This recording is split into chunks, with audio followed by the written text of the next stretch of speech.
Welcome everyone to this review of WWE Raw episode from April 22nd. Without further ado, here's what happened. The show begins with the entrance of main event Jey Uso, who steps into the ring to a huge ovation. He comes out to give a promo ahead of his match against Damian Priest. That is until the champion makes his entrance. Priest explains that he is not here to fight, on the contrary. He starts complimenting Jey Uso and recalls that one night Jey told him they would be the next and Jey was right. Or rather, he was half right because they are not the next. Priest is the next. Priest points to his belt to show that he is the next megastar.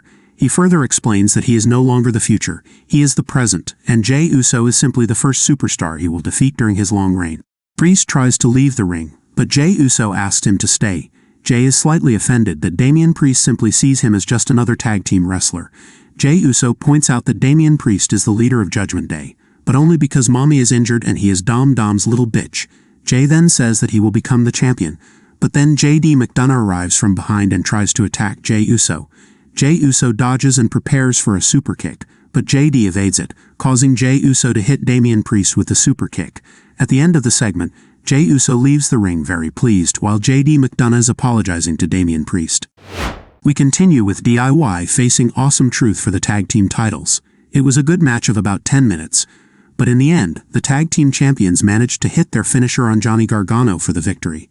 After the match, the wrestlers tried to shake hands, but Tommaso Ciampa refused and left the ring. This might be the beginning of a heel turn to join Candice LeRae and Indy Hartwell.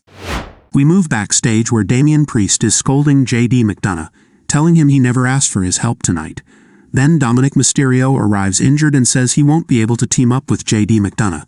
He suggested Santos Escobar as his replacement. Priest isn't too pleased, but he has no choice but to accept. Ring General Gunther is back and in the ring accompanied by Imperium. Gunther says he won't go after Sami Zayn. He even thanks him for lifting a weight off his shoulders. Gunther explains that now that he is no longer the champion, he no longer has a target on his back. Gunther is no longer the prey. He's once again the hunter. He announces his participation in the King of the Ring tournament. Xavier Woods and Kofi Kingston interrupt Gunther. Woods reminds him that he is still the King of the Ring and plans to make history by winning the tournament twice. Gunther, on the other hand, wants to restore the tournament's prestige. Gunther quickly stopped because he said that all of this is beneath him and he doesn't have time for it. So he asked Kaiser and Vinci to handle New Day. However, things did not go as planned for Imperium. After a few minutes, New Day hit a double stomp on Giovanni Vinci for the victory. Gunther, sitting at the commentary table, stood up and walked past Ludwig Kaiser, who was outside the ring, and made it clear that he was disappointed before heading backstage. Kaiser blames himself but goes to help Giovanni Vinci in the ring, helping his partner to his feet. The two members of Imperium leave the ring together, but at the last moment, Ludwig Kaiser suddenly pushes Giovanni Vinci violently against the ring and starts attacking him outside the ring. Kaiser then places Vinci on the metal stairs, but fortunately, referees intervene to take Kaiser backstage. However, Kaiser turns back, runs, and delivers a huge dropkick to Giovanni Vinci on the metal stairs. The camera follows Ludwig Kaiser as he returns to the gorilla position, where he meets Gunther, who seems quite pleased. Kaiser tells Gunther, "I told you I would take care of it." It will be interesting to see what's next for Imperium, especially with the draft and the potential arrival of Ilya Dragunov to the main roster. Drew McIntyre is in the ring for a promo. He talks about CM Punk again. Not understanding how the audience continues to appreciate him, he complains about not having had a rematch and having to participate in a four-way match that he didn't win. However, he doesn't give up and announces his participation in the King of the Ring tournament as well. Sheamus interrupts him and thinks it's a shame that Drew can't take a step back and reflect on everything that's happened to him recently. McIntyre responds that Sheamus doesn't seem to be in great shape since he came back, saying that before it was banger after banger after banger, and now it's more like burger after burger after burger. A great McIntyre. He adds that everyone backstage was mocking Sheamus, but not him, because he still considers him his friend. He'll be ringside for the next match, and will be there for him. Nevertheless, Sheamus had no problems in the match. He defeated Shinsuke Nakamura with his brogue kick. At the end, Sheamus seemed exhausted, but that's understandable given his long absence. Backstage, Bronson Reed interrupts Sami Zayn during an interview to tell him not to worry about Chad Gable because he has a bigger problem, him. "Whenever you want, wherever you want." Sami Zayn responds. Reed initially walks away, and the interview resumes, but he returns and attacks Sami Zayn until officials intervene. Alpha Academy is in the ring. Chad Gable says that Sami Zayn has had a tough week, But what he did to Zayn was justified. In a packed house in Montreal, a match for the Intercontinental Championship took place. They had a good fight.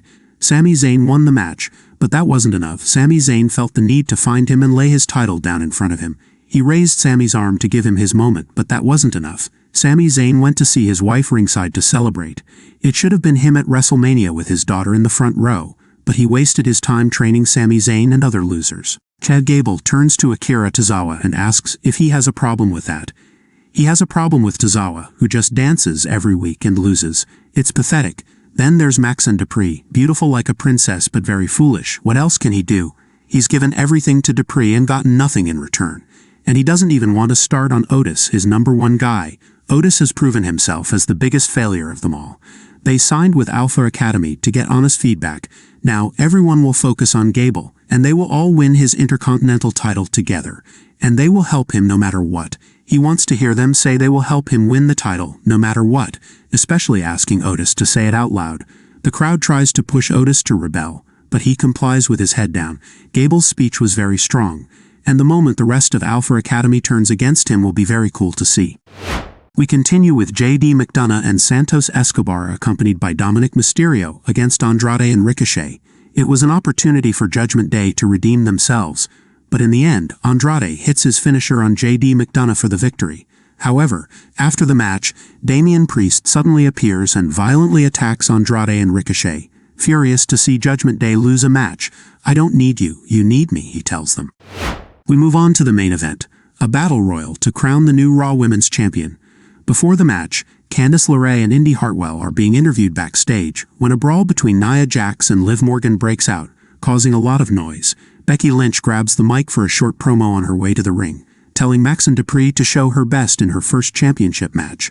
For the final moments of the Battle Royal, Liv Morgan and Nia Jax are left in the ring. But Becky Lynch, who had been stunned through the commentary table, returns to the ring as she was not eliminated over the top rope. Liv Morgan and Becky Lynch work together, executing moves on Nia Jax, which leads to her elimination. This leaves Lynch and Morgan in the ring. The two face off for a few minutes, and they end up on the edge of the ring. Becky Lynch hits her manhandle slam on Liv Morgan, causing Morgan to fall outside the ring. As a result, Becky Lynch becomes the new champion. Although many thought Liv Morgan would win, this outcome was predictable and made sense. Liv will likely become champion in the future, but in a proper rivalry and a genuine match against Becky, which means she will have truly earned the title. That's the end of this review. Did you enjoy this episode of WWE Raw? Until the next video, take care. See you soon.